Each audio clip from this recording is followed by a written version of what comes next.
Hello guys, welcome back to my channel.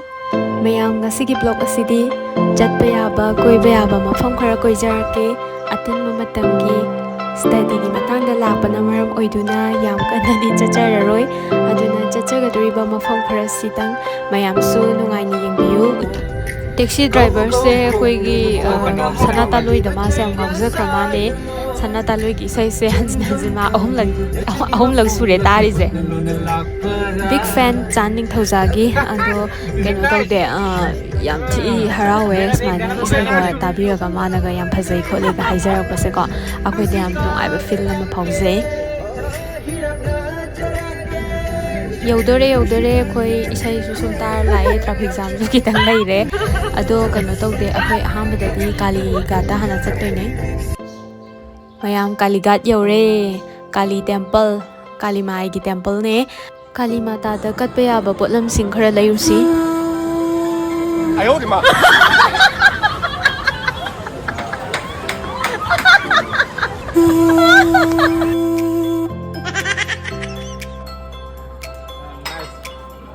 कितना 1100 this price 1100 la okay take it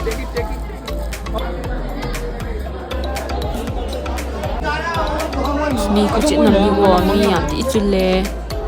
kiu da ni let na se do khuishu khaji tagi mamang yorakadore hai na ishor bu khulum bu phangjaga da sigi yam harawe mathanga sina Birla Planetarium, one of the largest planetarium in India ni ko koi India gi manung da khwai dagi chawba planetarium se sigi Birla Planetarium sina oi akhoi Birla gi gate manung sangsin jarakle akoi base asuki matik phajai yam lu na le ado ticket hana ka ase ticket ka aba matung da manung dong sangak toini ko Birla Planetarium gi manung gi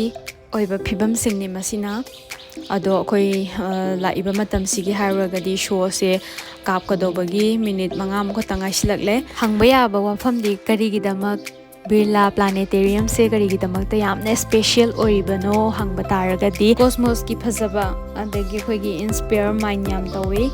ado any koi gi kahani remaining fields of study da yamna kana ga da ba dugna so ne warabani na mu chare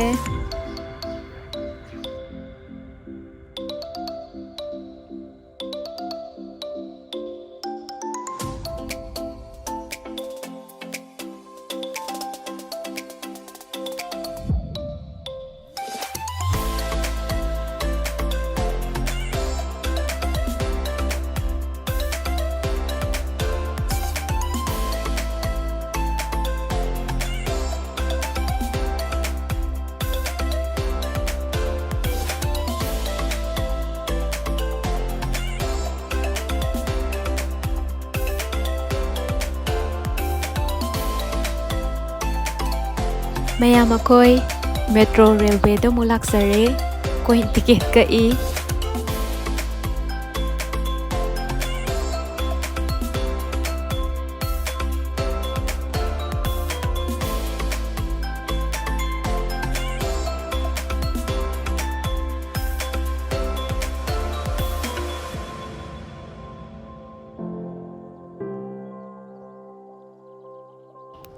didi gi magi wari je khara tabiri ne ma yamna khoi gi extrovert yamna oi yam nungai lambi da chapa ngang ne masaksu kaim khangna banate ado yam nungsiye ma se aina chapot pi bada ma nokla e yam nungsiwa ni da Okay done.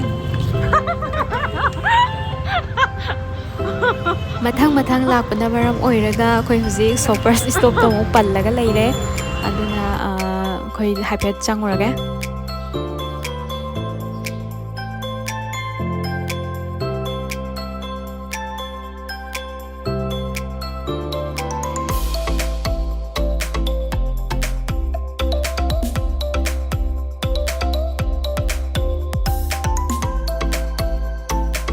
film kan nami ya koi wah si film nami je actress ꯃꯌꯥꯝ ꯑꯩꯈꯣꯏ ꯍꯧꯔꯥ ꯕ꯭ꯔꯤꯖꯇ ꯑꯃꯨꯛ ꯌꯧꯁꯟꯖꯔꯛꯂꯦ ꯅꯨꯃꯤꯗꯥꯡꯒꯤ ꯐꯖꯕꯁꯦ ꯑꯁꯨꯛꯀꯤ ꯃꯇꯤꯛ ꯐꯖꯩꯀꯣ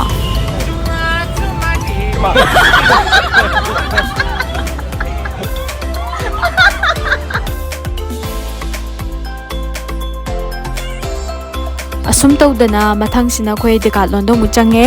ꯑꯗꯣ ꯑꯅꯝꯕꯅꯗꯤ ꯁ꯭ꯄꯣꯔꯠꯀꯤ ꯑꯥꯏꯇꯦꯝꯁꯤꯡꯒꯤ ꯃꯈꯜ ꯁꯨꯅ ꯌꯥꯎꯔꯦ ꯌꯣꯒꯥꯒꯨꯝꯕ ꯑꯗꯒꯤꯗꯤ ꯑꯦꯛꯁꯔꯁꯥꯏꯁꯇ ꯃꯈꯜ ꯃꯌꯥꯝ ꯂꯩꯈ꯭ꯔꯦ ꯑꯗꯣ ꯖꯨꯝꯕꯥꯒꯨꯝꯕ ꯆꯠꯄ ꯈꯣꯠꯄ ꯁꯤꯒꯨꯝꯕꯒꯤꯗ ꯁꯦꯠꯀꯗꯕ ꯐꯤꯔꯣꯜꯁꯤꯡ ꯌꯥꯝ ꯃꯈꯜ ꯁꯨꯅ ꯂꯣꯏ ꯌꯥꯎꯔꯦꯀꯣ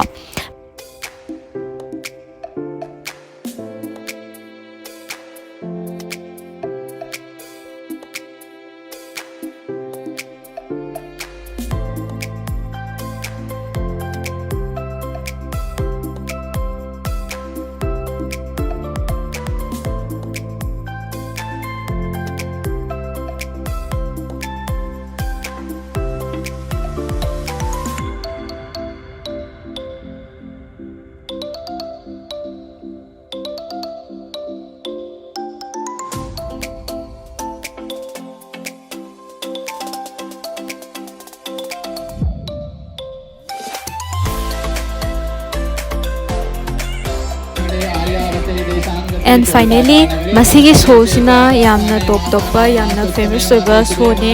akhoi han aina mamangi video de uchegiba princess cat to adudugi da uriba magi river do adudune adugi river sika ganga river ga samnai ko aduna hariba sigi rivers ki mapanda numidang kat pa dugumba arti ne hariba sigi artist se mayam yengmina se